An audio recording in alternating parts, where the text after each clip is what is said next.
Florida వేదికగా Bharat Canada జట్ల మధ్య శనివారం అధికారిక మ్యాచ్ భారీ వర్షం కారణంగా రద్దయింది. మ్యాచ్కు ముందు ఫ్లోరిడాలో వర్షం కురవడంతో మైదానం తడిసిపోయింది. దీంతో అవుట్ఫీల్డ్ చిత్తడిగా మారిపోయింది. గ్రౌండ్ స్టాఫ్ నేలను ఆరబట్టేందుకు తీవ్రంగా ప్రయత్నించినా కుదరలేదు. దీంతో అంపైర్ 2 సార్లు ఫీల్డ్ని పరిశీలించి మ్యాచ్ను రద్దు చేస్తూ నిర్ణయం తీసుకున్నారు. గ్రూప్ ఏ నుంచి భారత జట్టు ఇప్పటికే సూపర్ 8 రౌండ్లోకి ప్రవేశించగా ఈ మ్యాచ్ రద్దు కావడంతో జట్టు స్థానంపై ఎటువంటి ప్రభావం చూపలేదు. అయితే కెనడాతో సూపర్ 8కు ముందు తన బెంచ్ బలాన్ని పరీక్షించుకోవడానికి భారత్కు మంచి అవకాశం లభించింది. కానీ వర్షం కారణంగా అది సాధ్యపడలేదు. ఇక భారత జట్టు తమ తదుపరి మ్యాచ్ను డైరెక్ట్గా సూపర్ 8 రౌండ్లో ఆడనుంది.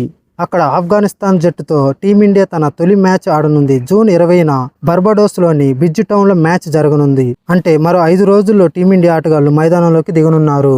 ఆఫ్ఘనిస్తాన్తో పాటు గ్రూప్ డిలో 2వ స్థానంలో ఉన్న జట్టుతో టీమిండియా మ్యాచ్ ఆడనుంది. అంటే బంగ్లాదేశ్ లేదా నెదర్లాండ్ జట్టుతో ఏదో ఒక టీంతో భారత్ తలబడనుంది. దీంతో పాటు పటిష్టమైన ఆస్ట్రేలియాతో కూడా భారత జట్టు ఓ మ్యాచ్ ఆడనుంది. ఈ మ్యాచ్ జూన్ 24న జరగనుంది. గ్రూప్ దశలో టీమిండియా ఆటగాళ్లు అద్భుత ప్రదర్శన చేశారు. న్యూయార్క్లో ఆడిన 3 మ్యాచ్ల్లోనూ టీమిండియా విజయం సాధించింది. ఈ సమయంలో భారత్ ఐర్లాండ్పై 8 వికెట్ల తేడాతో, పాకిస్తాన్పై 6 పరుగుల తేడాతో, అమెరికాపై 7 వికెట్ల తేడాతో విజయం సాధించింది. తద్వారా 7 పాయింట్లతో గ్రూప్ టాపర్గా నిలిచిన టీమిండియా గ్రూప్ దశను ముగించింది.